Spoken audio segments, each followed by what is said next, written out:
Okay, so now we're here at Holmes Farm, just outside Low Bentham with Holly. Holly, thank you so much for taking the time to speak to us today on this beautiful March afternoon. Do you want to start by introducing the farm and a little bit about yourself and what you do here? Yeah, no problem. So I'm Holly. I farm here at Holmes Farm, just near Bentham on the edge of the Forest of Bowland National Landscape. I got into farming a couple of years ago now. So my dad used to farm here when I was little, still at primary school, so quite a long time ago. And then I came home a couple of years ago and started up my own flock of easy care sheep. And I'm trying to farm in a way that's as regenerative and nature friendly as possible. So it's been great to have some support from people to help me kind of get started, get the kit that I need, and learn a bit more, I suppose, about regenerative farming. Fab. And so what made you decide when you came back to farming that you wanted to go down that regenerative agriculture approach compared to the more commercial farming approach? Yeah, I think it's a couple of things really. Like, I've always been really interested in the environment and wanted to bring more nature back onto the farm. And I also work full time still, so it needed to be a system that would fit alongside that and be quite low cost and have lower labour requirements as well. And when you're getting into farming, I think obviously one of the big barriers is the cost of equipment, and I didn't want to be investing in big machinery. And that's it's not really what motivates me to kind of do what I'm doing. So looking to tread as lightly as possible, I suppose, and knew a little bit about regenerative principles and nature-friendly farming through my work, my day job, but actually putting it into practice was definitely different to knowing it in principle. For sure. So I've been part of the Pasture for Life Pasture and Profit project in the north. It's a bit of a mouthful. It is. But I've been mentored through that, and it's been a fantastic network of people to be part of. So in terms of the equipment that you've had from Fipple, so we can see the electric fencing here. Do you want to just talk a bit about what you've had and how that's helped you get set up and started? So part of what I applied for was electric fencing equipment, including the actual poly wires and posts and energizers, and also some portable water troughs and pipes. And what that enables me to do is rotationally graze the sheep and cattle when I have them here in the summer.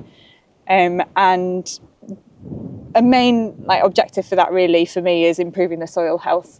So it gives the soil and the grasses more time to rest between each time it's grazed. And that also benefits wildlife on the farm as well, because you'll see that there's quite a bit more grass on the ground. And particularly for this time of year as well, just coming out of winter. Definitely. And as those rest periods build during the summer, you get longer grasses, you get different vegetation having a chance to come through. And in the winter, we've had quite a bit more kind of older tussocky grass on the ground, which has been great for things like voles. We've had a barn owl back on the farm for the first time ever. Oh, really? That's amazing. So it's been really exciting to see the speed with which wildlife comes back if you kind of give it a bit of space. Gosh. So I guess touching on that with wildlife, you've also done some boundary restoration work as well. Do you want to just explain a bit about what you've done there? So the hedges, we've got a good network of hedges on the farm, which is great, but they've not been laid or managed for decades really. And so we've had some funding through Countryside Stewardship to do some of that capital work. And then some through Fipple as well, on a couple of the fields that weren't in the Countryside Stewardship scheme. And so we've had them laid where they can be laid, bits of coppicing in places where they're a bit too old to lay the hedges, and then we've gapped them up with new hedge plants as well. So that's been great to kind of be able to do that. It's not so much of an immediate impact because it takes a while for them to come back. But it'd be nice to see in years to come how they regrow and become hopefully like good wildlife corridors around the farm as well. And provide shade and shelter for your stock as well. Really important for that. And today's a lovely day. But it's when it's like this. cold and wet and windy, it's really good having those hedges and trees around the farm. Okay. So you mentioned the pasture and profit programme. Do you want to just explain a bit more about how that supported you, that community of like-minded people, and some of the events that you've been to that have supported you? There've been loads of brilliant events. So we do quite a lot of farm walks and other bits of training to lots of different types of farms across the north, and we've been up to Scotland as well. And I'd say, like, even if the farms aren't ones that are directly similar to your own, like, there's always something you can take away. It's a really good project as well, so it doesn't tell anybody what to do. It's just about sharing that experience and supporting each other. There's a really good WhatsApp group that we're all part of, that, you know, if you're just having a bad day or you've got some questions about something, you can post on there and people will kind of chip in to help you out where they can. Or point you towards other resources. I'd say, like, I've made a lot of friends through the project. I had family and friends who were in farming, but I didn't know anyone directly as such that was farming how I want to farm. And would have the same challenges. So now, having that network of people who are, like, all trying to do similar things for different reasons, but it's a really good bunch of people, and they're all very generous with their time and very supportive of each other, which is just really great project to be part of. Amazing. You touched on it then about challenges. Presume one of them has been that startup in terms of the infrastructure and having water supply and your fences. I suppose what have been the challenges farming in this way? I think the startup cost is definitely part of it, but it's been a lot lower, as we said, than if I was trying to start up a more conventional system. The amount of equipment I need to come up here and move fences and move the sheep, you know, I can do all of that on foot, and I'm not silaging, I'm not doing any big reseeds or anything, so that it's been lower cost in some ways, I think, to be starting up this kind of lower input system.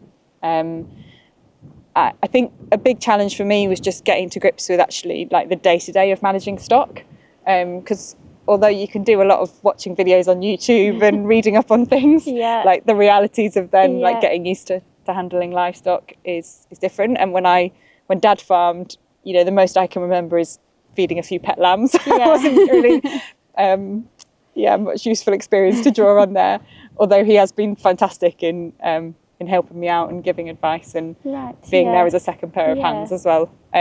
But just that day-to-day on farm experience, and I've been really lucky that I've got some good friends who'll come and help out when we need them as well, which is really useful. Okay, so my final question that I wanted to ask you, that I've asked the other farmers on this, is to the farmers who are maybe thinking about going down this regenerative agriculture approach, what would be the number one piece of advice that you would give to them?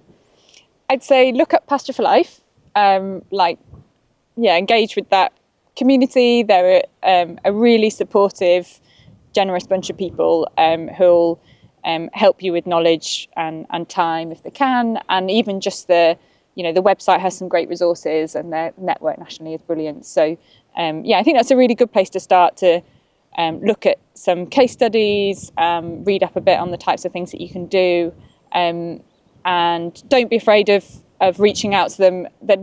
You don't have to be kind of all in to engage, I would say. Even if it's just you want to dip your toe in or find out more, you're a bit curious.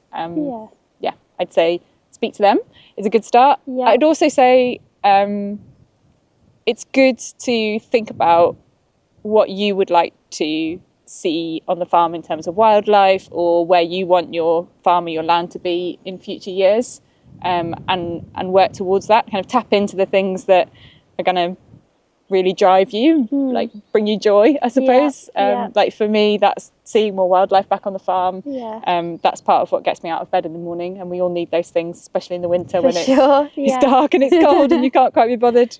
And you can just change small things to start with. You don't have to overhaul everything in one go. Start small and just have a go, and it might not be perfect, but it doesn't have to be. And you will see nature respond to that, and that will kind of drive you to keep going and keep trying new things. Well, you mentioned the owl before and how you hadn't seen one. Exactly. And stuff like that just makes you realise that actually in a relatively short space of time, just with a bit more rest and a bit more space, nature can really bounce back quite quickly. And if everybody does a little bit, the change across the landscape would be really dramatic. Okay, well, thank you so much, Holly. It's been really interesting speaking with you today. Thank you. Thanks.